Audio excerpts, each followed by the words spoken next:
இப்போது பசுவிற்கு உணவு கொடுப்பது மிக சிறப்பு. அதாவது பழங்கள், கீரைகள் இதெல்லாம் பசுவுக்கு வாங்கி கொடுக்கும் பொழுது நம்ம வீடுகளில் அனைத்து நல்ல விஷயங்கள் நடக்க ஆரம்பிக்கும்.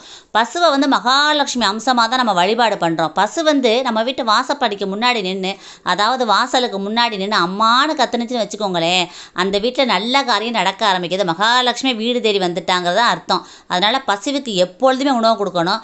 பசு மகாலட்சுமி அம்சமாக கருதுகிறோம். இன்னொன்று என்னென்னா, பசுவோட உடம்பு முழுவதுமே முப்பெரும் தேவர்களும் முப்பெரும் தேவியர்கள், அதாவது 33 தேவர்களும் ரிஷிகளும் முனிவர்களும் எல்லா விதமான தெய்வங்களும் பசுவுக்குள்ளே அடக்கம். அந்த பசுவை ஒரு தடவை நம்ம வளம் வந்து கும்பிட்டாலே இந்த பூலோகத்தையே வளம் வந்து கும்பிட்டது சமமாக.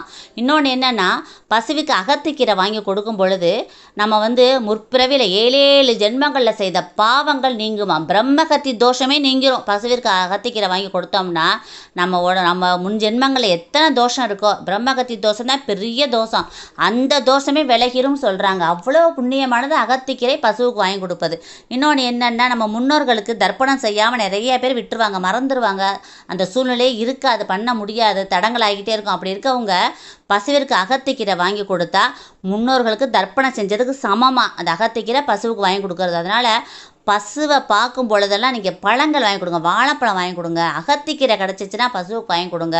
உங்கள் குடும்பத்தில் தடைப்பட்ட சுபகாரியங்கள் அனைத்துமே நல்ல விதமாக நடக்க ஆரம்பிக்கும். பசுவுக்கு ஒரு பக்கெட் தண்ணீர் கூட வைங்க, வெயில் காலத்துக்கு ரொம்ப நல்லது. பசுவோட உடம்புல அனைத்து தெய்வங்கள் இருக்கிறதுனால அனைத்து தெய்வங்களோட ஆசீர்வாதம் உங்களுக்கு கிடைக்கும். நீங்கள் 7 ஜென்மங்களில் நீங்கள் செய்த பாவங்களும் போகும், உங்கள் முன்னோர்கள் செய்த பாவங்கள் எல்லாமே விலகி உங்கள் வாழ்க்கையில் நல்ல சுபிக்ஷமாக நல்ல மங்களகரமாக உங்கள் குடும்பத்தில் மகாலட்சுமியை அமர்ந்துக்குவா. மகாலட்சுமி உங்கள் குடும்பத்தில் மிகப்பெரிய வளர்ச்சி ஏற்படுத்துவா. அதனால் பசுவிற்கு உணவு கொடுங்க. இந்த பதிவை எல்லாருக்கும் ஷேர் பண்ணுங்கள், கமெண்ட் பண்ணுங்கள். எல்லாருமே நல்லா இருக்கணும் ஃப்ரெண்ட்ஸ். Thank you friends. வாழ்க வளமுடன். தேங்க்யூ.